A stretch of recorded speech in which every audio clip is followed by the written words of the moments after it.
Halo teman-teman, kembali lagi di channel saya, channel Mas Jun FX. Nggak FX juga nggak apa-apa. Eh, Kali ini saya akan sedikit update untuk pair Euro USD ya teman-teman. Euro USD dan abangnya GBP USD gitu. Ini analisa saya khususkan buat sahabat saya tercinta Kang Aji. Mudah-mudahan beliau nonton video ini. Kita saling bantu, saling dukung dalam trading teman-teman. Saling bertukar pikiran lah seperti itu. Saling menginspirasi satu sama lain. Jadi langsung saja teman-teman ke inti videonya, yaitu analisa Euro USD dan GBP USD dalam jangka 1 minggu ke depan. Nah, kita AD-nya dulu teman-teman. Ini karena ini merupakan salah satu pair sejuta umat selain gold ya teman-teman. Ini merupakan pair sejuta umat si Euro USD ini.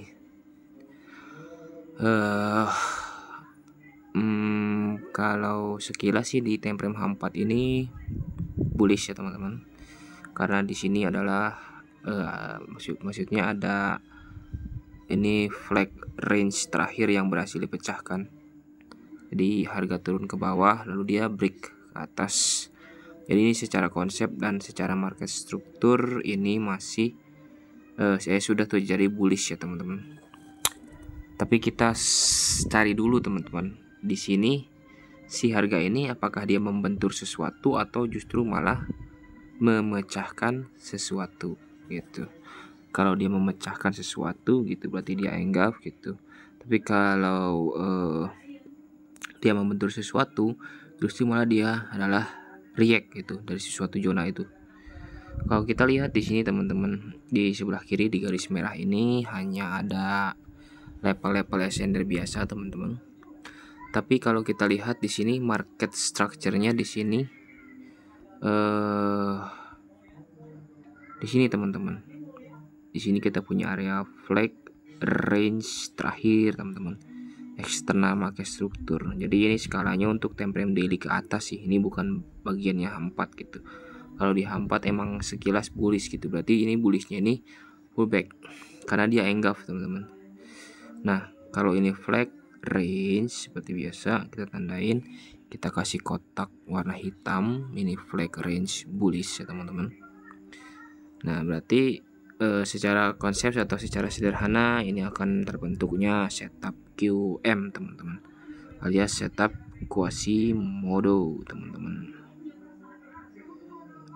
Quasimodo ya. Di sini kita kunci. Menarik sih. Menarik. Jadi si euro ini dia berpotensi akan naik ke level bahu kirinya teman-teman. Kemungkinan dia akan mengejar level ini. Jadi kalau buat teman-teman yang intraday atau scalper kayak saya gitu, bisa memanfaatkan pullbacknya ini untuk terus-terusan mencari posisi buy teman-teman, seperti itu. Nah, di level bahu kiri terus, atau kalau level bahu kiri ini tembus, nah berarti dia akan mencapai area supply origin di sini. Sini kita tandain sebagai area supply kunci. Nah, karena kita di sini punya 2 level teman-teman. Ini kita kasih warna merah ya teman-teman. Kita kasih warna merah, terus kita tandain areanya di sini di H4 turunin. Apakah ada sesuatu zone yang menarik gitu kan? Ini kurang lebih ya sama sih kayak dulu teman-teman. Kurang lebih sama kayak dulu analisanya ini. 11-12 lah gitu. Cuman ini kita akan refresh karena banyak terjadi pergerakan teman-teman. Di sini ada zona supply, rally base drop yang sejajar dengan area bahu kiri ya. Bahu kiri yang garis merah ini teman-teman. Kita tandain seperti itu aja. Kita anggap di sini zonanya terkosong. Jadi karena ini pullback kan, karena ini bersifat pullback, Yang seperti ini dia kita anggap sebagai compression lah, pengosongan order di sini. Walaupun compression itu bukan seperti ini sih. Nah, kita anggap si euro ini dia akan terus-terusan naik sampai minimal sampai ke sini. Entah itu 1 atau 2 minggu ke depan maybe. Atau dia terakhir di sini.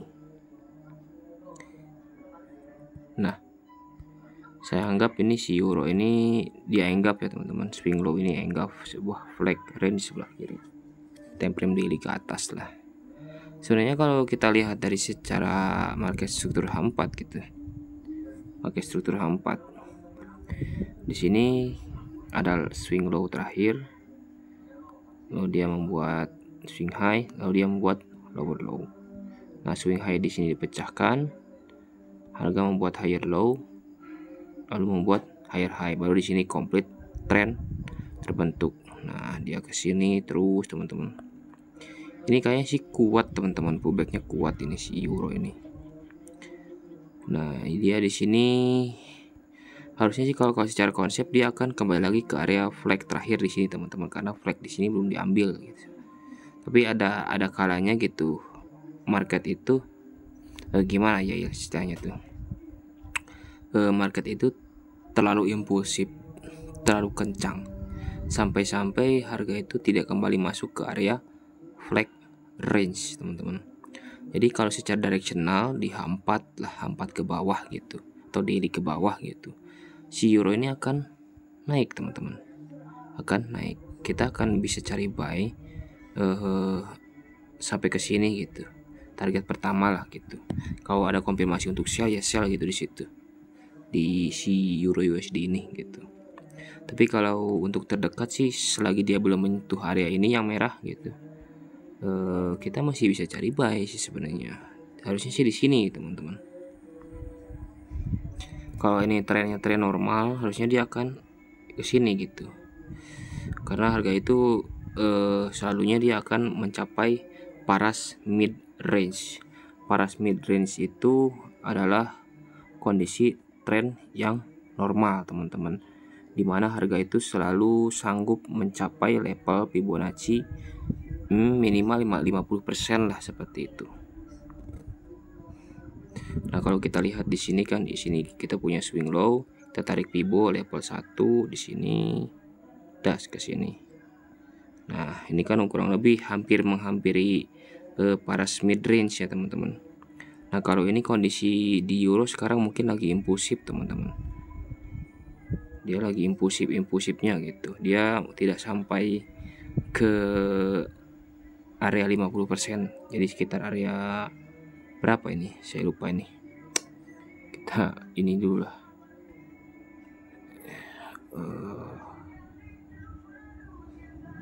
Udah rasio. Nah, seperti itu. Dia hanya mencapai Fibonacci 0236 di situ. Berarti ini tren-tren yang sangat-sangat kuat, teman-teman. Kalau dia berhasil memecahkan swing high di sini, ya udah kita follow tren terbaru aja atau market struktur yang terbaru aja gitu. Untuk buy sampai sini nih. Target terdekat di 1.10941 di situ. Kurang lebih untuk euro USD. Ini terlalu kencang trennya nih. Terus segitu aja teman-teman kesimpulannya gitu. Untuk target euro dia masih bullish gitu di time frame daily ke bawah, artinya 4 1 gitu kan. Kalau kita tipikal intraday scalper bolehlah cari-cari posisi. Jadi fokus ke direction aja dulu teman-teman. Fokus ke direction, karena direction itu adalah penyelamat ketika kita floating wins. Apalagi kalau kita bukan tipikal orang yang suka full margin teman-teman. Kalau orang yang suka full margin itu biasanya akan fokus ke direction yang pertama, yang kedua itu entry zone, karena untuk benar-benar mendapatkan entry posisi terbaik gitu. Istilahnya kan kalau kita full margin kita hanya punya satu peluru gitu, walaupun peluru kita banyak tapi kita melempar sekaligus pelurunya gitu, istilahnya kayak gitu, atau memakai semua peluru sekaligus secara bersamaan gitu. Nah, untuk euro saya rasa cukup teman-teman, euro USD saya rasa cukup. Nah, sekarang kita pindah ke abangnya euro nih, si GU nih. GU juga sama-sama pergerakannya nggak bakal beda-beda jauh sih. Semalam juga saya ada share sinyal buy di sini di GU. Cuman saya cuma dapat 2R sih. Kayaknya sih dia bakal lanjut naik lagi sih si GU ini. Kita lukis ulangnya teman-teman, biar lebih jelas gitu. Apakah si ini di H4-nya apakah ini uptrend atau dia retrace setelah enggap gitu, seperti itu. Nah, kalau kita lihat di sini market struktur terakhir di time frame daily lah, kita pakai yang gede-gede aja.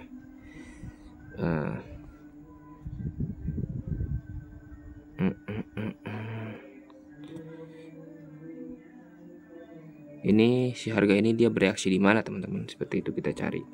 Setiap ada pantulan besar gitu, kita cari sumbernya di mana gitu kan. Apakah ini enggap atau dia reject gitu, reject dari sesuatu zone gitu. Ini di sini kita ada support, nah di sini ada flag limit kecil di sini. Di sini flag, di sini break retrace lanjut, di sini break retrace lanjut. Berarti di sinilah sekitaran sini. Ini berarti ya kita anggap sebagai supply lah, supply segitu. Jadi kita harus jelas sumbernya dari mana, takutnya dia enggap gitu. Nah terus kalau kita lihat dan kita bedah di sini, setelah dia retest atau reject dari area supply gitu, dia berhasil memecahkan area flag terdekat teman-teman di sini. Nah kalau saya rasa di sini kayak apa ya, ini semacam gerakan pullback lah, kayak semacam gerakan pullback gitu si GU ini gitu. Kecuali kalau dia berhasil memecahkan resisten di sini, baru dia akan kita anggap sebagai perubahan tren secara total, seperti itu. Ya kurang lebih sama kayak euro lah, seperti itu. Nah untuk targetnya kita akan menandai apakah ada zone-zone penting di dalam flag range yang ini teman-teman. Flag range terakhir sebelum tren berubah menjadi tren sell gitu, seperti itu. Karena emang akhir tahun ini waktunya bullish sih. Ini flag range. Kalau di flag range berarti kita akan fokus ke area bahu kiri teman-teman. Artinya di area sini, di area bahu kiri atau di area origin, di area supply paling tertingginya gitu, seperti itu.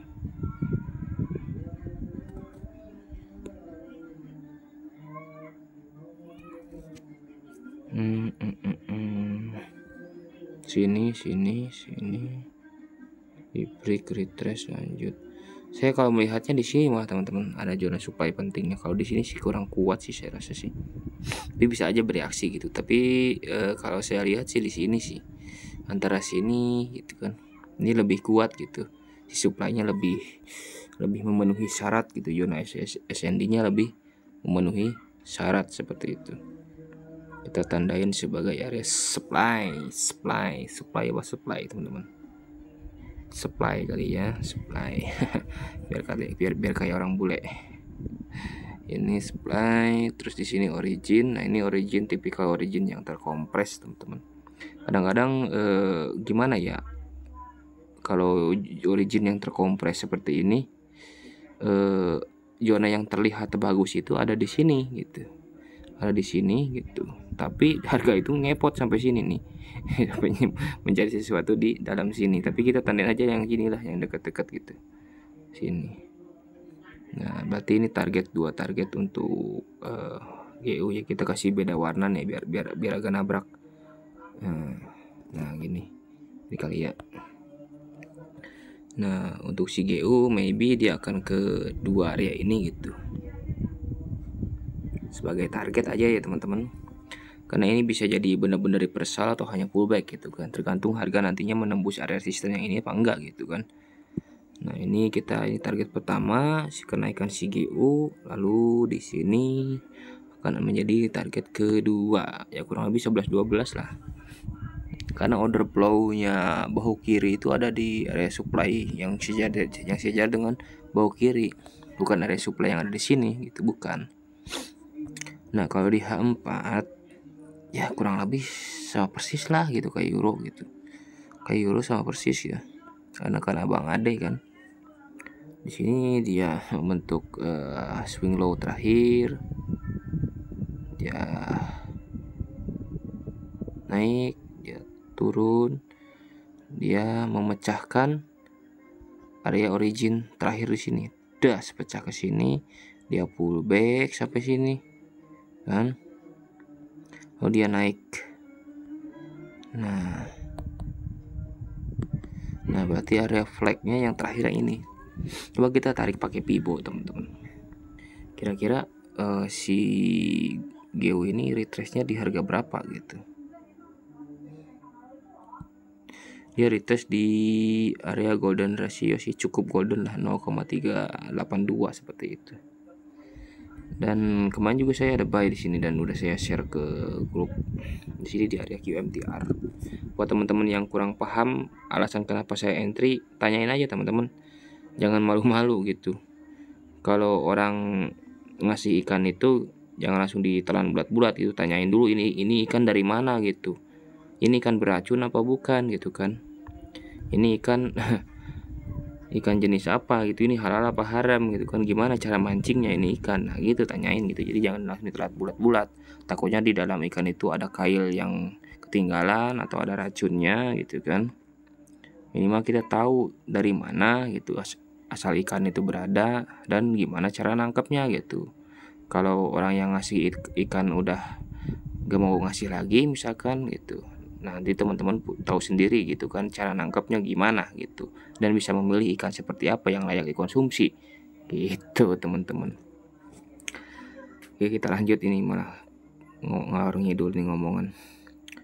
Nah si GU dia bereaksi di area 03 berapa tuh Pibo tuh, pokoknya di golden ratio lah, tapi bukan di mid range. Berarti ini tren yang sangat kuat ini nih. Kalau dia bereaksi di area mid range atau Pibo 50 atau area equilibrium, berarti trennya tren sedang teman-teman. Tapi kalau dia sampai ke hampir menyentuh area ekstrim, berarti itu tren yang terkompres gitu, tren lemah gitu. Tapi kalau dia bereaksi atau dia mantul di atas mid range atau di Pibo 50 ke atas lah gitu, artinya kurang dari 50 gitu kan, Pibo 50% gitu, berarti ini tren yang kuat gitu, seperti itu. Itu psikologi yang bisa kita ambil dari sebuah Fibonacci, teknik Fibonacci teman-teman. Di kalau tren yang kuat itu dia selalu terkoreksi di atas mid range gitu. Tren yang sedang atau tren normal dia selalu terkoreksi di mid range atau di golden ratio gitu. Terus kalau tren yang lemah atau terkompres dia akan mengejar area origin, jadi di bawahnya Pibo 50 gitu. Jadi lebih tinggi dari 50 angkanya gitu, seperti itu. Hampir ke 100 malah kadang-kadang gitu kan. Ya teman-teman, untuk di GU ya kemarin kan kita sudah buy, jadi kita wait and see aja lah apa yang terjadi gitu. Kalau si GU ini berhasil memecahkan resisten di sini, dia break misalkan, berarti minggu depan kita masih bisa buy lagi sampai masuk ke salah satu zone di sini. Target di sini atau di sini gitu. Kalau di sini muncul sinyal-sinyal perubahan tren ya kita bisa sell gitu. Tapi untuk sekarang bagi teman-teman yang sama kayak saya trading stylenya yang intraday atau scalping, ya kita fokus buy dulu gitu. Kita follow direction gitu teman-teman. Karena plottingnya entry kita, kalau kita follow direction, insya Allah dia akan balik lagi ke arah yang benar gitu, seperti itu. Tapi kalau orang udah salah arah gitu, mau di benar-benar juga tetap salah teman-teman, seperti itu. Nah saya malah ngalor ngidul lagi ngomongan ini. Oke teman-teman, ini video khususnya buat saya gitu dan teman saya Kang Aji gitu, karena beliau ini selain gold dia juga trading di GBP USD dan Euro USD gitu. Beliau ini hanya pegang 3 pair teman-teman. Mudah-mudahan beliau nonton gitu video ini dan bisa bermanfaat gitu buat saya, buat Kang Aji. Kalau buat teman-teman ada manfaatnya juga, syukur alhamdulillah, seperti itu teman-teman. Oke teman-teman, segitu aja analisa GBP USD untuk short term sini, kurang lebih 1-2 minggu ke depan lah gitu, yang meliputi direction dan target gitu. Kalau entry zone dia akan berada di dalam sebuah flag range gitu, entah itu di area mid range gitu, di upper quarter range, atau di lower quarter range, atau di high range extreme, atau di low range extreme, seperti itu teman-teman. Jadi fokus direction aja dulu gitu. Pokoknya begitu harga masuk ke area flag range seperti ini gitu. Nah, misalkan harga masuk ke area flag range, ketika dia membentuk flag range yang baru gitu. Nah, misalkan ini flag range gitu kan, dia kembali masuk ke area flag range. Nah, kalau flag range sudah terbentuk berarti kita sudah dapat direction teman-teman. Dan kedua, kalau harga kembali ke dalam flag range, nah tugas kita akan mencari entry point zone seperti itu teman-teman. Karena kalau kita fokus ke direction, SL-nya lebar gitu, tapi kalau kita fokus ke entry zone juga bisa tembus terus gitu, karena salah arah gitu, seperti itu teman-teman. Oke teman-teman, ini video udah terlalu panjang ya teman-teman. Semoga ada manfaat yang bisa diambil gitu. Karena video ini dikhususkan untuk journaling gitu. Selain untuk teman saya, ini juga sebagai journaling saya pribadi teman-teman. Jadi apapun yang saya katakan di video ini gitu, harap dianalisa ulang kembali gitu, dicerna dulu teman-teman, jangan ditelan bulat-bulat, jangan ditelan mentah-mentah gitu, diolah kembali, dianalisa ulang kembali gitu, berdasarkan pemahaman masing-masing yang sudah teman-teman kuasai. Jadikan ini sebagai konfluen tambahan gitu, untuk menambah rasa percaya diri teman-teman ketika akan entry posisi gitu di USD dan EURUSD teman-teman. Oke teman-teman, saya ucapkan terima kasih sudah menonton.